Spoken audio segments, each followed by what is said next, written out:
Para platicar sobre esta obra. Me da mucho gusto saludar y recibir en este estudio a dos de sus autoras, Mercedes y Raquel.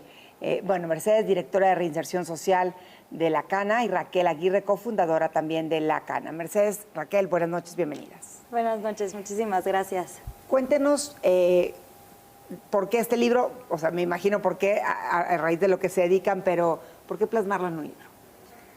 Pues nosotros llevamos ya varios años recorriendo las cárceles del país y escuchando historias desgarradoras de estas mujeres privadas de la libertad, en donde hay factores que se repiten en cada una de estas historias y que a lo largo de los años nos vimos en la necesidad de investigar por qué las mujeres acaban en prisión. Y es por eso que nos dedicamos un año a visitar las cárceles, diferentes estados, diferentes penales, en diferentes regiones del estado, para ver si son las mismas razones. Y por eso es que al descubrir que los factores son repetidos una y otra vez, que la violencia estructural es la que las lleva en la mayoría de los casos a prisión, es que decidimos hacer este libro. Mercedes, ¿cuál es el común denominador que en este recorrido por diferentes cárceles de México encontraron en las mujeres que están presas? Creo que existen varios que se van entrelazando. Sin duda, creo que lo que mencionaba Raquel, la violencia es algo que está presente en todas las historias. Violencia de todos tipos, ¿no? O sea, violencia física, violencia psicológica, violencia sexual. También podemos ver la falta de oportunidades, ¿no? La falta de educación, que muchas veces por ser mujeres, ¿no? Por esta misma violencia machista, las mujeres terminan abandonando los estudios a muy temprana edad para dedicarse a labores del hogar. Por otro lado, también es el tema de la pobreza, ¿no? O sea, podemos ver que quienes acaban en las cárceles de nuestro país muchas veces tiene que ver también con un tema de pobreza. Podemos ver también estas familias criminógenas, ¿no? Donde aprenden los delitos dentro de la familia y donde se van pasando los delitos también por las zonas en las que viven. Entonces, son muchos factores que llevan a las mujeres a delinquir o a terminar privadas de la libertad, como bien decías, no siempre siendo culpables, pero en general podemos hablar de un contexto de muchísima violencia y muchas carencias en todos los aspectos de sus vidas. Fuera de la cárcel, digamos. Así es. ¿Cuáles son los principales delitos por los que están las mujeres en la cárcel? Los principales delitos, hoy en día ha aumentado el secuestro, robo y homicidio. Y el secuestro encabeza el primer lugar. Sin embargo, lo que hemos visto es que el rol de la mujer dentro de un secuestro no es como todo el mundo lo imagina, ¿no? No es ella quien comete el delito, sino por las circunstancias.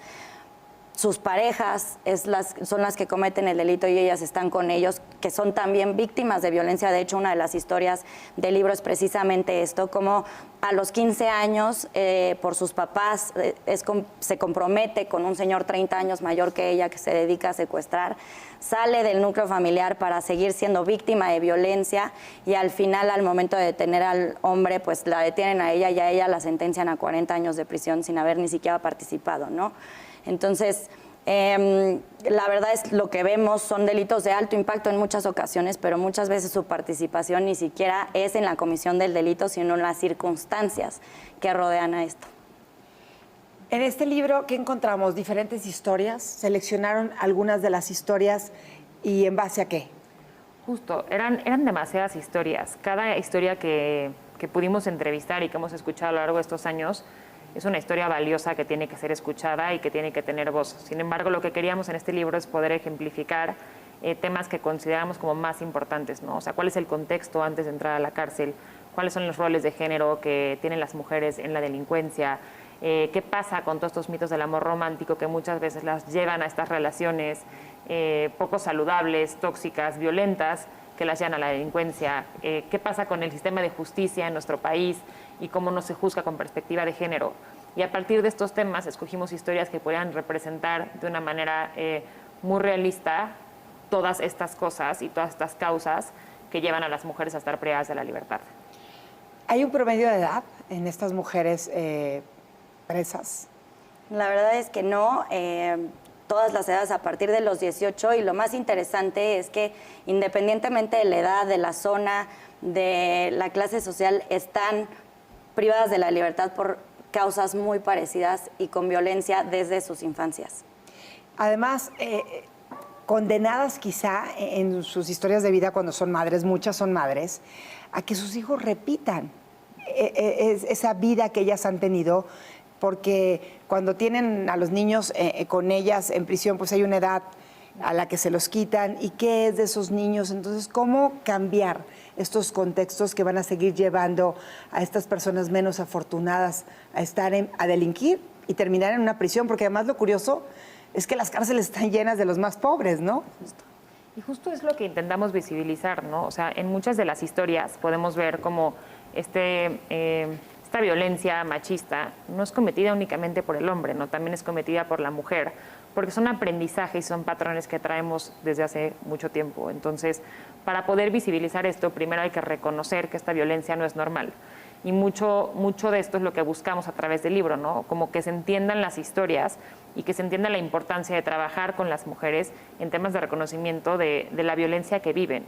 Esta violencia es algo normal en su día a día, no es algo que ni siquiera identifican en muchas ocasiones. Y si no identificamos esto, lo vamos a pasar una vez más a las siguientes generaciones. Y lo ves en la cárcel, ¿no? A la mamá que adora a su hijo, ¿no? Y también lo vemos afuera, pero que al final comete actos violentos hacia él o hacia ella, porque fue lo que aprendió, y nadie podemos dar lo que no tenemos, ¿no? Nadie podemos tener conductas diferentes a las que no aprendimos y no hemos visto. Entonces, hay que aprender conductas diferentes para poder hacer las cosas diferentes. En Acusáis a la mujer sin razón se plantea y se visibiliza la historia de estas mujeres hoy presas fuera de la cárcel. ¿Qué las llevó a estar hoy ahí? Pero ¿qué pasa con ellas una vez que están ahí? Sí, precisamente lo que buscamos con el libro es visibilizar estas historias, pero también proponer cómo es que esto puede cambiar, ¿no? O sea, precisamente el libro está fuerte, es la realidad que vivimos en el país, en el sistema penitenciario, pero también lo que buscamos es proponer, porque el sistema penitenciario hoy no funciona, me atrevería a decir que en la mayoría de los casos no sirve porque no hay actividades productivas, no hay herramientas que les den a las mujeres para que una vez que salgan puedan reinsertarse a la sociedad y escoger un camino alejado de la delincuencia. Entonces, nosotros lo que proponemos, desde luego, es que existan estas actividades en la cárcel, desde un empleo, talleres de salud mental, educación, porque, como dice Mercedes, al final son conductas que llevan aprendiendo desde niños. Si tú no reeducas cambias estos patrones de roles de género, de encasillar a la mujer como ama de casa, como lo único que sirves es para tener hijos y servir al hogar, esto nunca va a cambiar, ¿no? Entonces, desde que llegan las mujeres a la cárcel, siguen siendo víctimas de violencia por las autoridades, por sus compañeras, por las custodias, entonces, por el sistema de justicia. Entonces, si nosotros como sociedad, las autoridades desde su trinchera, el sistema de justicia y el sistema penitenciario, no hacemos un cambio, esto nunca va a cambiar. Y seguramente es importante una lectura como la de Acusáis a la mujer sin razón, porque en este México, de tantos Méxicos, habrá quien ni se imagine cómo es la realidad para estas mujeres, no solo las miles que estén en la cárcel, sino las millones de mujeres que viven en esta violencia, en esta pobreza, en todo sentido, emocional y económica. Y somos duros quizá a veces al juzgar, no, pues por algo está ahí, se lo merece, ¿no? Entonces, ¿cómo quizá con otra mirada podríamos empezar a cambiar eso como sociedad? Creo que lo que dices es clave y ese es el enfoque que tiene la Cana. O sea, creo que aprender a ver a las personas que están privadas de la libertad con una mirada diferente, con una mirada humana, no etiquetando únicamente por el delito que cometieron, ¿no? Sino entendiendo el contexto que las y los llevó a estar ahí, es la clave para poder generar cambios reales, ¿no? Si tú entras a prisión y yo te sigo tratando como un delincuente, porque eso es lo que pasa, y creo que te lo mereces y que no tienes futuro y que no va a haber un cambio, eso es lo que estoy generando. Si en cambio rescato como todas las áreas de oportunidad, todas las áreas positivas que tienes y me enfoco en fortalecerlas, aprendes a que hay una vida diferente y que hay algo diferente. Y especialmente en el caso de las mujeres, creemos que una parte súper importante es, de entrada, poner el mismo piso, ¿no? Las mujeres, como decías, existe una brecha muy grande, ¿no? Desde la brecha salarial que existe en nuestro país, que es más del 18%, pero además, justamente con las mujeres privadas de la libertad existe un desequilibrio emocional, ¿no? O sea, finalmente tenemos que invertir muchísimo en poder dar estrategias que las ayuden a ellas a solventarse y a tener como mucho mayor como poder económico y también mucho mayor poder emocional. donde puedan reconocerse, dignificarse y encontrar como su valor humano para tomar decisiones diferentes, que sean decisiones más asertivas para su vida y para la vida de sus hijos e hijas.